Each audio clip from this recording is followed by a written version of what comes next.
Welcome. Tonight we are going somewhere that no map has ever truly captured.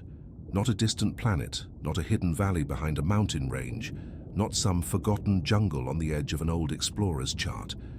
We are going somewhere that exists right now, in real time, directly beneath the surface of the ocean. You may have seen from a beach or from the window of a plane. A place that covers more of this Earth than all of its continents combined. A place that has been here for longer than life itself has walked on land. We are going down. Down past the last light. Down past the last warmth. Down past the deepest dive any human being has ever survived. We are going to the bottom of the world, and we are going there slowly, the way the ocean itself moves, in long, patient rhythms that answer to nothing and no one, except the slow turning of the planet beneath us. Find your comfortable position now. Let your body settle into whatever surface is supporting it. Feel the weight of your arms, your legs, the back of your head. There is nothing required of you for the next hour except to breathe and to listen. The ocean will do the rest. It has been doing this for 4 billion years, and it is very good at it. The ocean covers 71% of our planet. Most people know this number. They have heard it since childhood. But knowing a number and truly feeling it are two very different things. When you stand at the edge of the sea and look out at the horizon, what you are seeing is only the beginning. The thin blue line stretching out before you is the roof of a world that in most places has never once been touched by sunlight. The average depth of the entire ocean is about 3,700 meters. That is nearly 2.5 miles of water above you before you even reach what scientists call the average. And there are places, long dark rifts and trenches carved into the ocean floor over millions of years of geological patience, where the bottom drops away to nearly 11 kilometers down. To put that in terms, your body can feel. If you placed Mount Everest at the very bottom of the deepest point in the ocean, its summit would still be more than a mile beneath the surface. The scale of what lies below is not something our minds were built to hold comfortably, and perhaps that is why we have spent so little time truly exploring it. We have sent humans to the moon 6 times. We have sent rovers to Mars. We have photographed and mapped the surface of Venus in extraordinary detail. But we have explored less than 20% of our own ocean floor. The rest is darkness and silence, and things we have not yet imagined. Tonight we let ourselves descend into all of it, slowly, without urgency. The way the ocean itself moves, in long, patient rhythms, in tides that answer only to the moon, in currents that have been flowing in the same direction since before our species existed. There is no rush here. There is only depth. The surface of the ocean is the part we know. The sunlit zone, scientists call it, extending from the very top down to about 200 meters.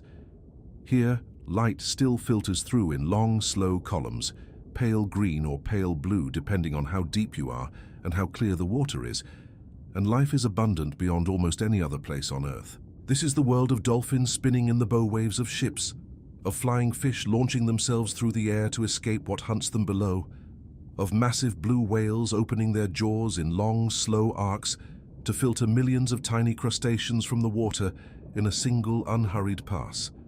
The sunlit zone is busy in the way a city is busy. There is competition here, and noise and motion and color. Coral reefs occupy only about 1% of the ocean floor, but support more than 25% of all known marine species. There are fish with faces that seem designed by someone who had only ever heard a description of a fish. There are sea slugs that look like fallen flowers, soft and luminous and poisonous to everything that might try to eat them. There are jellyfish that drift through the water like living bells, their transparent bodies pulsing in a slow rhythm that has not changed in 600 million years. Jellyfish were here before the dinosaurs. They were here before the first tree.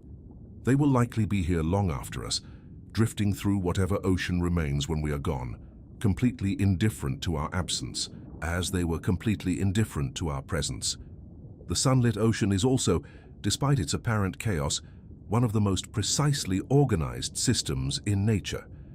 The phytoplankton that drift near the surface are the foundation of everything above them. These microscopic single-celled organisms, most of them invisible to the naked eye, perform roughly half of all the photosynthesis that occurs on Earth. They produce, in aggregate, more oxygen than all of the rainforests combined. They fix carbon from the atmosphere, converting it into organic matter that feeds the zooplankton, that feed the small fish, that feed the larger fish, that feed the seabirds and the whales, and eventually us. This chain is extraordinarily efficient in some places and surprisingly fragile in others, shaped by temperature and nutrient availability and ocean circulation patterns that have been changing very slowly over geological time. The surface ocean, for all its vitality and color and noise, is a thin and delicate film stretched over something vast and cold and patient beneath it. And it is from this film that everything below us begins. Let your breathing slow a little more now. Let the sounds around you, whatever they are, become part of the background, like the distant sound of surface water heard from beneath. You are beginning to descend.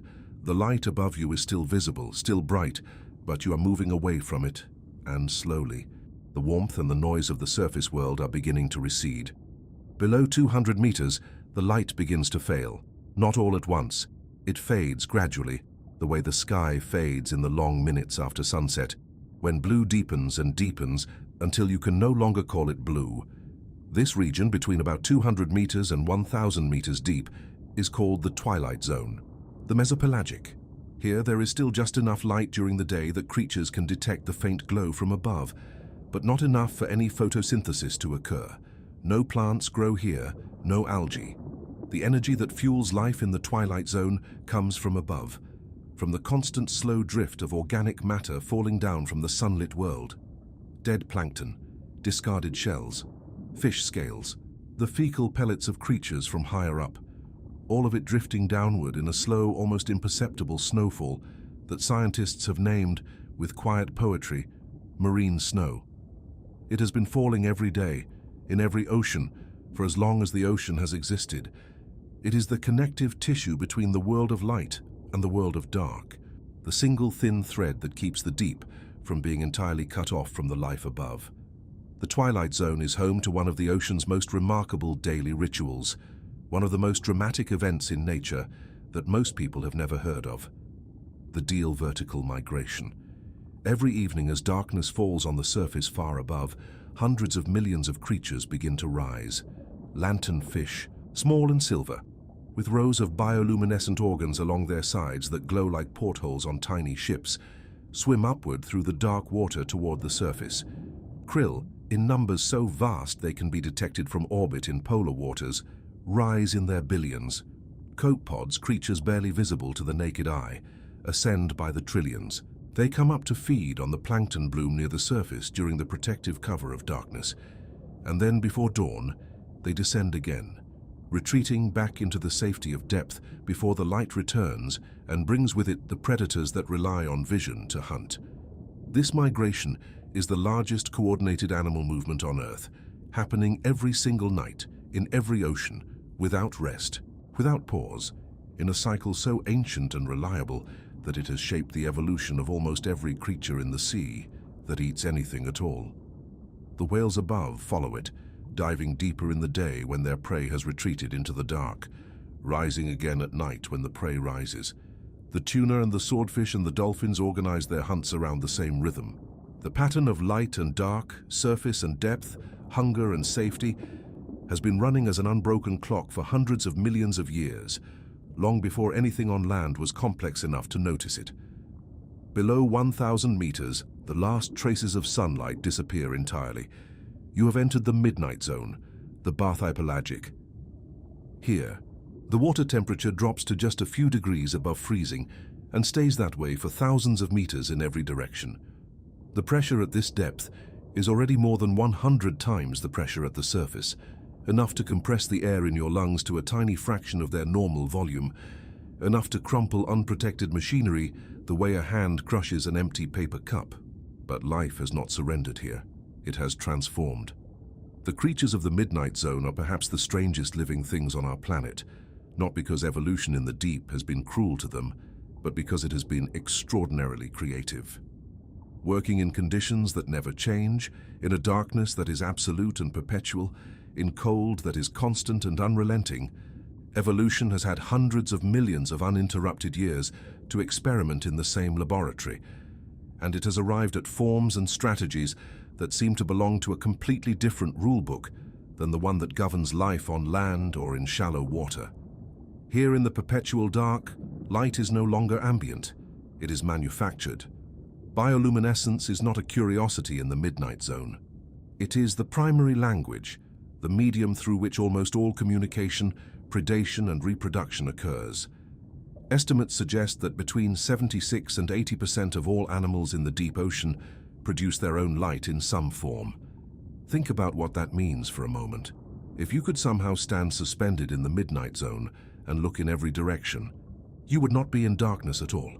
You would be surrounded by a slow galaxy of moving lights, blue-green pulses from the flanks of passing fish, long sweeping lines of cold fire trailing from the tentacles of siphonophores, colonial creatures that can stretch for 40 meters or more. Their bodies a chain of specialized units, each performing a different task, some designed only for swimming, some only for feeding, some only for reproduction, all of them connected in a way that makes it genuinely unclear whether you are looking at a single animal or a society of many. And the boundary between those two things, it turns out, is not nearly as clear as we once believed. Life in the deep has a way of making the categories we arrived with feel insufficient. The anglerfish is perhaps the most famous resident of the midnight zone, and it has earned that reputation honestly. It is a creature designed by scarcity. In a world where prey might not pass through your immediate vicinity for days or weeks, you cannot afford to spend energy chasing it. The anglerfish does not chase. It waits with the patience of something that has nothing else it could possibly be doing. It hangs in the water, almost motionless, its dark body offering no silhouette for anything to see, its movements minimal enough that it disturbs almost nothing around it. But from a long, fleshy filament extending from its head, a light glows. This light comes not from the fish itself, but from a colony of bioluminescent bacteria living in a specialized organ at the tip of the lure. The fish provides the bacteria with shelter and a constant supply of nutrients carried in the blood. The bacteria provide the fish with a living lantern that burns without any cost to the fish's own energy budget. It is a partnership, ancient and intimate, between two organisms so dependent on each other that neither could exist without the other. What passes through the absolute dark and sees that single pale point of light may interpret it as a small, glowing organism, something worth investigating, something potentially worth eating. It drifts closer. The anglerfish, sensitive to the faintest changes in pressure in the water around it, waits until the last possible fraction of a second, and then it strikes. Its jaws can expand to an almost impossible degree. Its stomach is so elastic it can stretch to accommodate prey larger than its own body. In a world where meals are rare, you do not waste a single one, and the anglerfish has been perfecting this particular patience since long before the first warm-blooded creature drew a breath on land. But the anglerfish is far from alone in its strangeness. The barrel-eye fish moves through the deep with two large transparent eyes that point directly upward, inside a dome of perfectly clear tissue, perpetually scanning for the silhouettes of anything passing between it and whatever faint light might filter from impossibly far above. Its entire head is transparent. You can watch those luminous green eyes rotate slowly as the fish adjusts its gaze, pivoting from upward to forward when it is ready to strike at something it has spotted. The vampire squid, despite its name, has neither squid nor octopus, but belongs to its own entirely separate order of cephalopod, a living fossil whose relatives swam in seas that no longer exist, that have been gone so long, even the rock that recorded them has been recycled by the slow grinding of the tectonic plates. When threatened, the vampire squid turns itself inside out, wrapping its webbed arms around its body like a dark cloak, exposing a surface covered in soft spines and bioluminescent organs, becoming suddenly unfamiliar and forbidding where a moment before it had been nearly invisible. The gulper eel extends a jaw so disproportionately large that when fully opened, its mouth is wider than the rest of its entire body combined. It trails its long whip-like tail through the dark with a glowing tip at the end, a lure within a trap, a piece of engineering so elegant and so economical that it is difficult not to feel something like admiration for the blind process that built it over millions of years. The dragonfish, long and black as the water it swims through, has evolved a capacity that seems almost too precise to be the product of chance. Most creatures in the deep ocean can perceive only blue light, because blue is the only wavelength that penetrates to any significant depth from the surface. Red light is absorbed almost completely in the first few meters of water, so there is, for all practical purposes, no red light in the deep ocean. It does not exist there. It has never existed there in any ecologically significant quantity, and so the creatures of the midnight zone evolved, sensibly enough, eyes that cannot see it. But the dragonfish evolved both eyes that can perceive red light and organs that produce it. It carries a pair of searchlights beneath its eyes that glow in deep red, completely invisible to every other creature in the ocean. It is the only predator in the midnight zone with a private, invisible spotlight. When it hunts, it is hunting creatures that cannot see it looking. They swim in what they understand to be total darkness, while the dragonfish watches them, targets them, moves toward them in the full light of its own secret illumination. It is a biological technology so specific and so devastating that it is hard to believe it emerged from randomness, and yet the mathematics of natural selection and geological time show clearly enough how it could have, given enough generations and enough pressure and enough dark. The siphonophores that drift through this zone deserve more than a passing mention. They are among the longest animals on Earth, some reaching 50 or 60 meters, longer than a blue whale, longer than many ships, and yet they are almost entirely unknown to anyone outside the field of marine biology. They look, in footage from deep-sea cameras, like delicate threads of glass or fine lace floating in the dark, studded with tiny glowing structures at irregular intervals. They are colonial organisms, which means that what appears to be a single creature is actually a colony of genetically identical individuals called zooids, each one specialized for a particular function. Some zooids are built only to swim, propelling the colony through the water. Some are built only to feed, extending long tentacles that trail behind the colony like a living net to catch whatever passes through them. Some are built only to reproduce, some to digest, some to float. None of them can survive alone. Together, they form something that functions as a coherent predatory organism, one of the most efficient hunters in the deep ocean, capable of extending its net of tentacles across an area large enough to engulf a small car. And they have been doing this in the dark, in the cold, in the midnight zone of every ocean on Earth for hundreds of millions of years, largely unobserved and almost completely unstudied. There is a humility that the deep ocean imposes on anyone who thinks about it carefully enough. We tend to believe, in the modern world, that we have a reasonable inventory of what is alive on this planet. We have named and described roughly 8 million species of organism. We have sequenced the genomes of thousands of them. We have mapped their distributions and their diets and their evolutionary relationships with impressive thoroughness, at least on land and in the shallow waters near shore. But the deep ocean, which covers more of the Earth than all of the land combined, remains largely uncatalogued. New species are discovered on virtually every deep-sea expedition, creatures that have never been seen before, that have no name, that have been living in the dark for millions of years without our knowledge. The true number of species in the deep ocean is not known. Estimates range from a few 100,000 to several million. We are, in the most literal sense, only at the very beginning of knowing what lives down there. Below 4,000 meters, we enter the abyssal zone. The abyss. The word comes from the Greek for bottomless, and while the abyss does have a bottom, the name captures something genuinely true about the experience of contemplating it. The abyssal plain is the largest single habitat on Earth. It covers an area roughly twice the size of all the dry land on the planet's surface combined. It is almost perfectly flat, a vast, cold, muddy plain stretching across the floor of every ocean basin, where sediment has been accumulating for millions of years, layer upon fine layer of marine snow compacted into soft, pale ooze. This sediment is one of the most complete archives of Earth's history that exists anywhere on the planet. Scientists extract long, cylindrical cores from the ocean floor and read them the way geologists read rock strata, the layers becoming older the deeper they drill, each one recording the chemistry and temperature and biological composition of the ocean at the time it was deposited. In some places, the sediment column goes back hundreds of millions of years.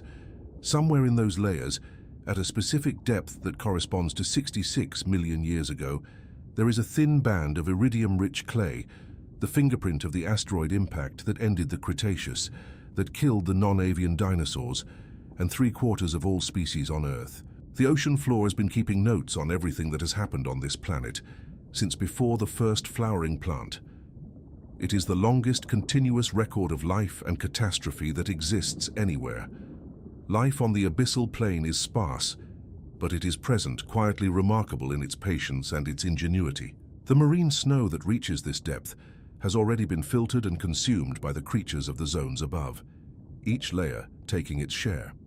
What finally settles on the abyssal mud is the least nutritious, most degraded remnant of what began as a rich organic particle somewhere in the sunlit surface waters. It is the crumb at the end of a very long feast, and yet creatures have adapted to live on it, to thrive on it, to build entire life strategies around the act of waiting for it. Sea cucumbers move across the mud at a pace that would require time-lapse photography to appreciate, ingesting sediment and extracting whatever organic material they can find within it, before passing the rest back to the bottom, largely unchanged. Brittle stars spread their 5 arms across the soft mud like fragile asterisks, holding themselves up on the very tips of those arms, filtering the water above them for settling particles. Giant single-celled organisms called xenophyophores construct elaborate branching structures from sediment grains glued together with a biological cement they secrete, creating forms of surprising architectural complexity. All of this from a single cell, making them among the largest individual cells of any organism known to science, visible to the naked eye, sitting on the floor of the deepest ocean, quietly going about a life that makes no concessions to anything we would recognize as urgency. And then, perhaps once or twice in a century, for any given point on the abyssal plane, something happens that breaks every rule of this economy of scarcity. A large whale dies somewhere in the ocean above. Its body, too heavy to float for long, begins the long, final descent. For days it sinks through the sunlit zone, through the twilight zone, through the midnight zone, descending past the depth where the last fish have ever been seen alive, into cold and pressure and dark so complete and so absolute that the whale's long fall is happening in a place that, for most of its 4-billion-year history, has had no awareness of any of this at all. And then it hits the bottom and the world changes. Scientists call it a whale fall. And what happens next is one of the most elaborate and moving ecological events in the ocean. In a single moment, a single point on the endless barren mud receives more organic material than it would normally accumulate in decades, perhaps centuries. It is a mountain of fat and protein and bone arriving in a food desert. And the deep ocean responds with an urgency that seems almost out of character for a place so defined by patience. Hagfish arrive first, wriggling in knots, ancient boneless creatures that have been living in the deep since before fish had proper jaws. Sleeper sharks materialize from the dark, slow and cold and ancient, drawn by the chemical plume spreading through the water in all directions. Deep-sea amphipods, crustaceans that in the abyssal zone grow to 30 centimeters long, far larger than any of their surface relatives, swarm the carcass in numbers that can strip it of soft tissue within months. This first stage, the mobile scavenger stage, is the most rapid and the most dramatic by the quiet standards of the abyss. When the soft tissue is consumed, the second stage begins. The enriched sediment surrounding the whale's skeleton now supports a bloom of opportunistic species living in the fat-soaked mud. Worms and crustaceans and smaller creatures feeding not on the whale directly, but on the bacteria-rich, chemically altered sediment around it. This can last for years, and then the final and most remarkable stage begins, the stage scientists call sulfophilic, meaning sulfur-loving. Specialized bacteria colonize the lipid-rich bones themselves, breaking down the oils within them and producing hydrogen sulfide as a byproduct, the same toxic gas that fuels the hydrothermal vent communities that we will visit a little later in our descent. And just as at the vents, chemosynthetic life blooms around the whale's skeleton. Tube worms, clams, mussels, crabs. The entire strange community that lives without sunlight, using chemical energy instead. This temporary reef, this temporary island of concentrated life in the abyssal plane, can sustain its ecosystem for 50 years, sometimes for 100. A single death in the sunlit world above creates a living world in the dark below that outlasts most human memories. It is a kind of immortality that operates without any intention, a cycle of transformation so complete that nothing is ever truly lost, only changed. Let your thoughts slow now, if they will. There is no destination we need to reach quickly. The ocean does not hurry. The abyssal plain has been receiving the marine snow for millions of years, and it will receive it for millions more. The sea cucumbers will move across the mud tomorrow as they moved across it today. The whale falls will continue to arrive, once or twice in a century for any given point on the floor, and the community that gathers around each one will go through its stages with the unhurried thoroughness that only creatures with no concept of time can achieve. Everything in the deep ocean operates at a scale that makes our own sense of urgency feel like a misunderstanding. An amphipod on the abyssal plain may live for several years. A tube worm at a hydrothermal vent may live for hundreds. The vents themselves, and the ecosystems they support, can persist for thousands of years before the heat from below exhausts itself, and the vent goes cold, and the community that depended on it disperses or dies. Deep time is the natural unit of the abyss, and tonight, for this brief interval, we are borrowing a little of it. Below 6,000 meters, the Hadal Zone begins. Named for Hades, the Greek underworld, it encompasses the ocean trenches. Those deep V-shaped scars in the ocean floor formed where one tectonic plate slides beneath another in the slow grinding process of subduction. The Mariana Trench in the Pacific reaches a maximum depth in the Challenger Deep of nearly 11 kilometers, making it the deepest measured point on the surface of the Earth. The trench is roughly 2,500 kilometers long and, at its deepest, about 69 kilometers wide. It was formed over millions of years by the Pacific Plate being forced down beneath the Mariana Plate, diving into the hot mantle of the Earth, carrying with it the accumulated sediment of the ocean floor. The process continues today, at roughly the same rate that your fingernails grow, and it will continue for millions of years after this night has ended, and everyone listening to this has been long forgotten. At 11 kilometers depth in the Challenger Deep, the pressure is more than 1,100 times what you feel at sea level. 1,100 atmospheres of force pressing in from every direction simultaneously. Water itself becomes slightly compressible at these depths. The speed of sound changes in ways that require new equations. Chemistry operates by rules that need modification in the laboratory before they can be applied here, because the behavior of molecules under that kind of pressure is simply not the same as their behavior in a beaker at room temperature and normal atmospheric pressure. The trench is not just a deeper, darker, colder version of the ocean above it. It is a place where the fundamental physical conditions of life are different, where the universe is running slightly different rules, and where the creatures that live there have, over millions of generations, learned to live by those rules instead of the ones that govern the rest of us. We have visited the Challenger Deep only a handful of times in recorded history. In 1960, Jacques Piccard and Don Walsh descended in the bathyscaphe Trieste, a vessel that looked more like a blimp than a submarine, enormous and ungainly at the surface, built for one purpose alone, to go down. The descent took nearly 5 hours. During the descent, one of the outer plexiglass window panels cracked with a sound that both men described later as sharp and immediate and loud, a bang that went through the entire vessel. They had no way of knowing in that moment whether the hull itself was failing, whether the crushing pressure outside had found its way in. They watched their instruments. They waited. Nothing changed. The inner sphere was holding. They had descended to the deepest point any human had ever reached, and they kept going. And eventually their craft settled onto the soft, pale sediment at the bottom of the world. They spent 20 minutes there before beginning the long ascent. In 2012, filmmaker James Cameron descended alone in a craft he had helped design, a slender torpedo-shaped vehicle far more sophisticated than the Trieste. He spent 3 hours at the bottom, filming and collecting samples.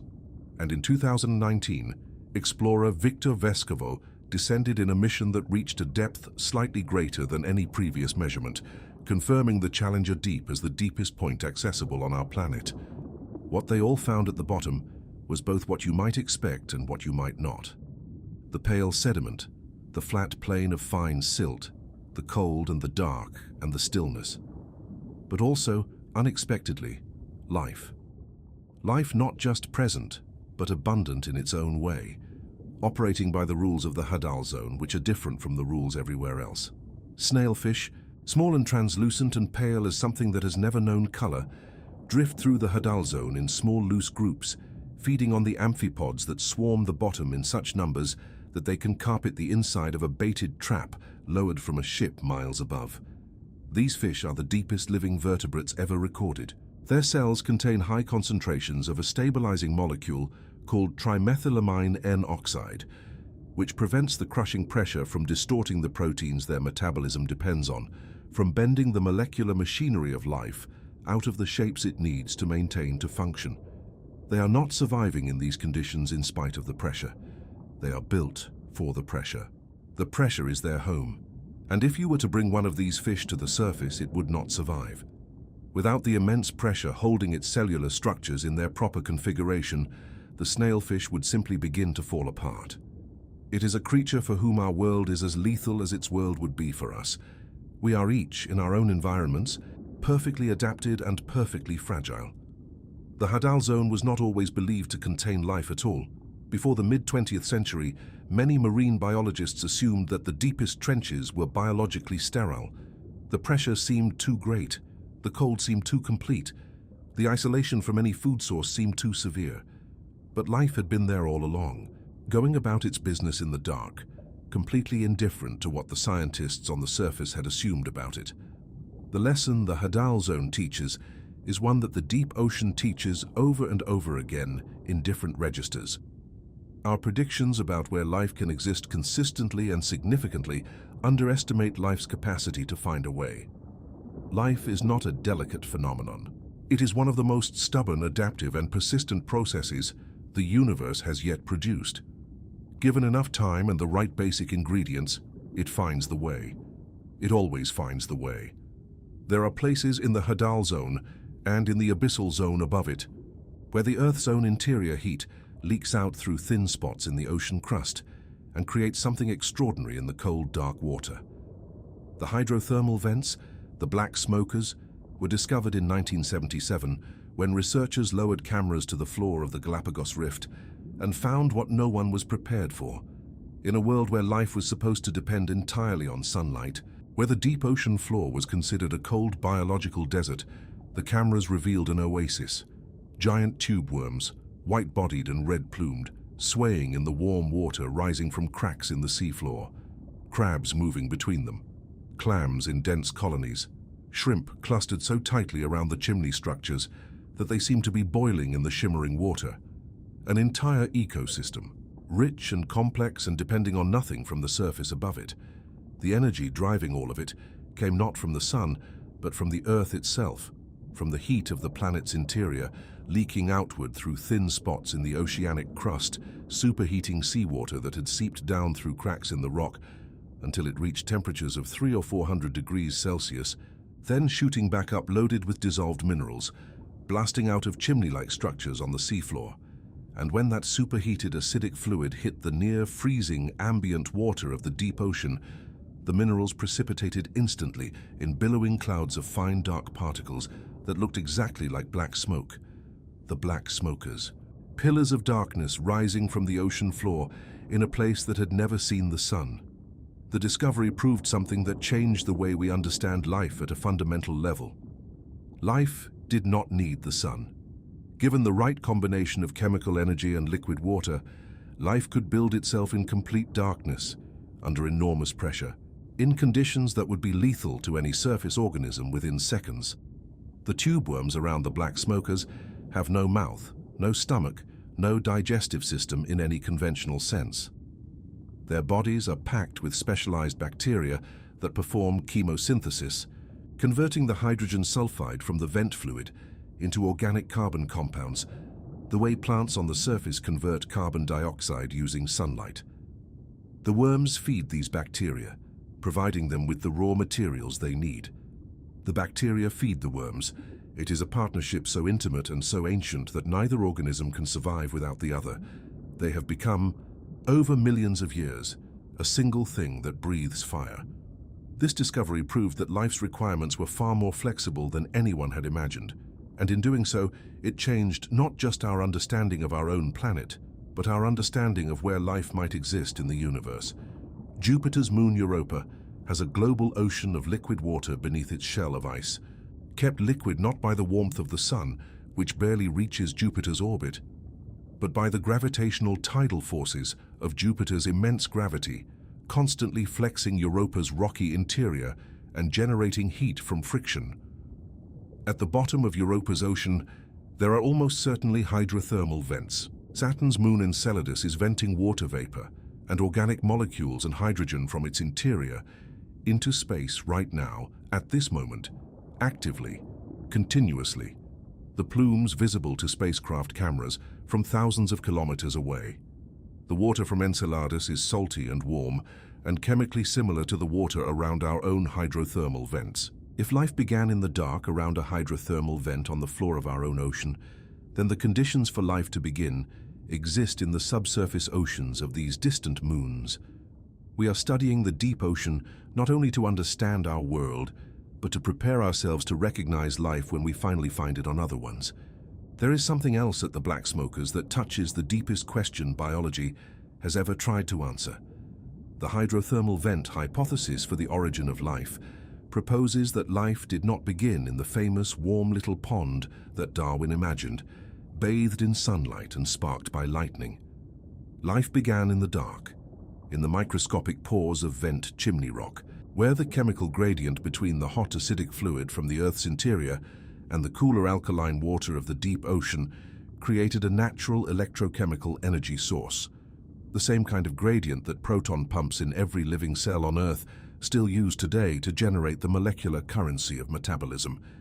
The iron and sulfur minerals in the vent chimney rock may have acted as the first catalysts, concentrating organic molecules and driving the chemical reactions that eventually, over millions of years, produced the first self-replicating molecules, the first cells, the first life.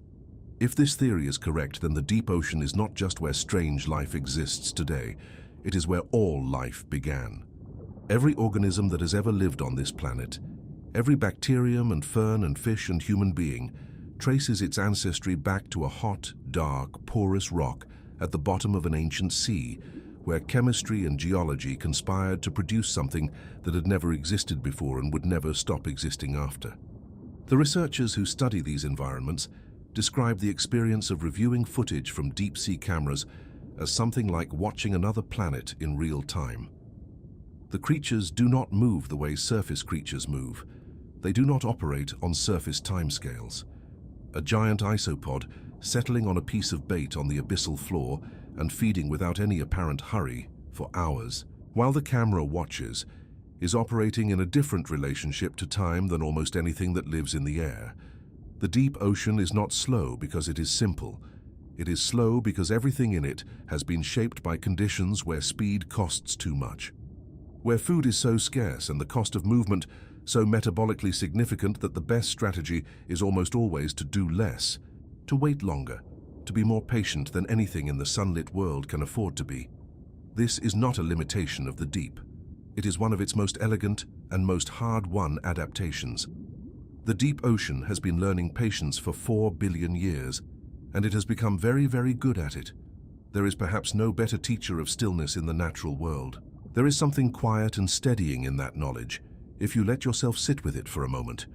In a world that prizes speed, that measures success in units of output per unit of time, that treats waiting as a failure and stillness as waste, the deep ocean offers a different accounting entirely. The snailfish drifting slowly through water that has been the same temperature for longer than our civilization has existed is not failing to be something else. It is being perfectly what it is, in perfect equilibrium with its environment, in a state of balance that has been tested against some of the most extreme conditions on Earth for millions of years and has not broken and will not break. There is a deep kind of stability in that, a deep kind of peace, and it is available to you right now if you want it.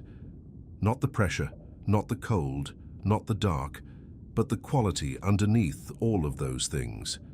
The absolute sufficiency of the present moment, the completeness of simply being where you are. Let your body feel heavier now. Let the surface you are lying on support you completely, the way the ocean floor supports the sediment that has been settling on it for millions of years. There is no effort required to be held. The support is already there. You only have to stop resisting it. The ocean is doing what it has always done right now, in this very moment while you breathe. The marine snow is falling through the dark in its slow, uncountable billions of particles. The lanternfish are somewhere in the middle of their nightly migration, rising through the twilight zone toward the surface and the food that waits there, following the same path they have followed every night for millions of generations. The anglerfish is hanging in the midnight zone with its patient light, waiting for something that may not come tonight, but will come eventually. And the anglerfish has no concept of impatience, no experience of waiting as anything other than simply being, which is all it has ever known how to do. The tube worms are processing their chemistry in the warm water rising from the vents. The whale fall that happened last year on the abyssal plain is still feeding the creatures that found it, and will continue feeding them for decades to come. The abyssal plain itself is receiving, today as it did yesterday and as it will tomorrow, and as it has done every day for 400 million years, the slow, uncountable particles of marine snow that connect it faintly and continuously to the world of light above. The ocean is doing all of this right now, tonight, in this very moment, without your attention, without your assistance, without your awareness. It does not need to be witnessed to continue, and that perhaps is the most peaceful thing about the deep. In a world full of things that demand your focus, that send alerts and create obligations and manufacture urgencies out of things that could perfectly well wait, the deep ocean is happening entirely without you, on its own ancient schedule, indifferent in the most fundamental and complete way possible to whether you know about it, or understand it, or care about it at all. It was happening before you were born. It was happening before your grandparents were born. It will be happening long after everything you know has passed into memory, and then into forgetting, and then into something deeper than forgetting. And it will be fine. The deep does not need anything from you tonight. It only needs to be allowed to do what it has always done.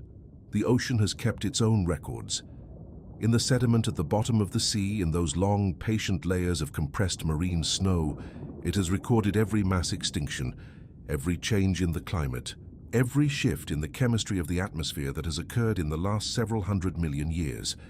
It holds, at a specific depth in cores taken from ocean floors around the world, the thin layer of dark, iridium-rich clay that marks the moment 66 million years ago when an asteroid struck the Earth and ended one world and began another. It holds, more recently, in chemistry that scientists are only now learning to read, the record of 2 centuries of industrial civilization, the warming, the acidification, the accumulation of compounds that were invented in laboratories and then released into the water and the air, and made their way slowly and inevitably to the deepest places. The ocean remembers everything. It is the longest continuous archive of Earth's history that exists anywhere, written in layers of sediment and dissolved chemistry and the microscopic shells of organisms that lived their entire lives without ever knowing that a surface world existed above them.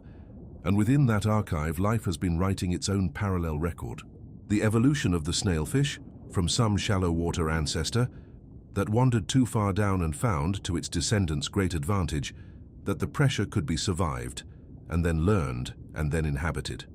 The independent development of bioluminescence in hundreds of different deep-sea lineages, each one arriving separately at the same solution to the same problem of how to make light in a world where light does not exist, each one inventing something that was already being invented elsewhere in the dark.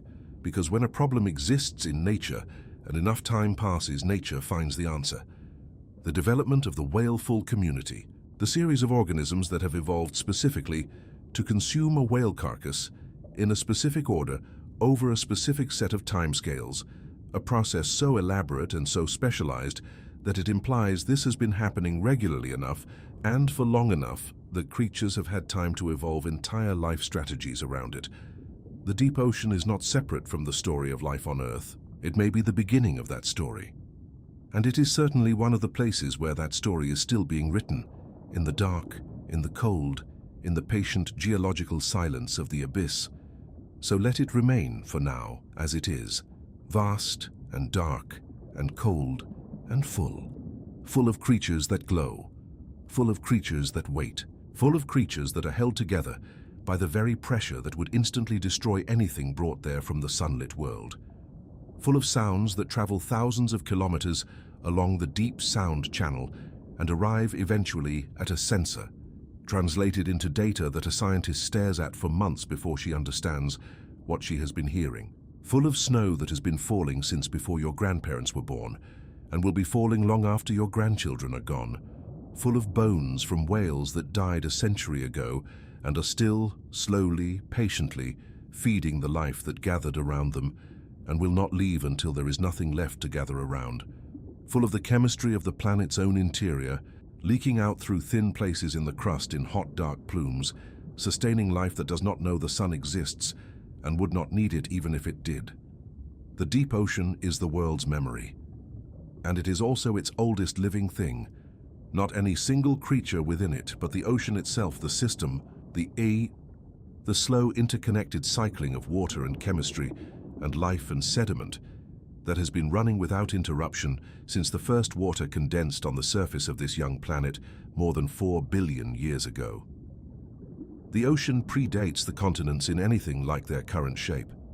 It predates the oxygen in the atmosphere. It predates every complex form of life that has ever existed. It is older than almost anything you can point to, and it is still here, still running, still keeping its own time, still doing what it has always done with perfect, unhurried continuity. There is something quietly extraordinary about all of this, about lying still in the dark and letting your mind travel down through all of that depth, through the sunlit zone where the whales sing to each other in calls that travel across entire ocean basins, through the twilight zone where the nightly migration is already underway, hundreds of millions of small lights rising in the dark toward the surface and food, through the midnight zone where the anglerfish waits and the dragonfish hunts with its invisible red spotlight, and the siphonophores trail their long, slow nets of bioluminescent tentacles through water that has never been warm, through the abyssal plain where the marine snow has been falling for millions of years and the sea cucumbers move in their geological slowness across the pale mud, down to the Hadal zone where the pressure is 1,100 atmospheres and the snailfish drift with perfect ease, where the amphipods swarm in their pale hundreds, where bacteria in the sediment process chemistry that has no name in any textbook written for students who live in the air. All of that is there right now as you breathe, as the ordinary night moves around you. The ocean is happening in all of its depth and strangeness and patience without us. It was happening before we arrived on this planet, and it will be happening long after we are gone. The tides will still answer the moon. The currents will still carry heat from the equator toward the poles. The marine snow will still drift downward in its endless slow blizzard. The vents will still build their black chimneys in the dark, and the life around them will still process its ancient chemistry. The whale that dies today will become an ecosystem that sustains 100 species for the next 100 years. And somewhere at the very bottom of the world, in the cold and the pressure and the absolute dark, a pale translucent fish will turn slowly in the water and continue on its way, completely at home in the one environment on this planet that no other vertebrate can reach, moving through a darkness that has been continuous and complete since before the first human being looked up at the night sky and wondered what was out there beyond the edge of everything they knew. Sleep now. The deep is keeping its quiet watch. The ocean is where it has always been. Everything is very deep and very still and very far below. The marine snow is falling. The midnight zone is full of its slow, patient lights. The snailfish at the bottom of the world turns in the cold, dark water and continues on its way. The bottom of the world is cold and dark and perfectly, anciently, undisturbedly at rest. And tonight, for this small interval of the night, so are you,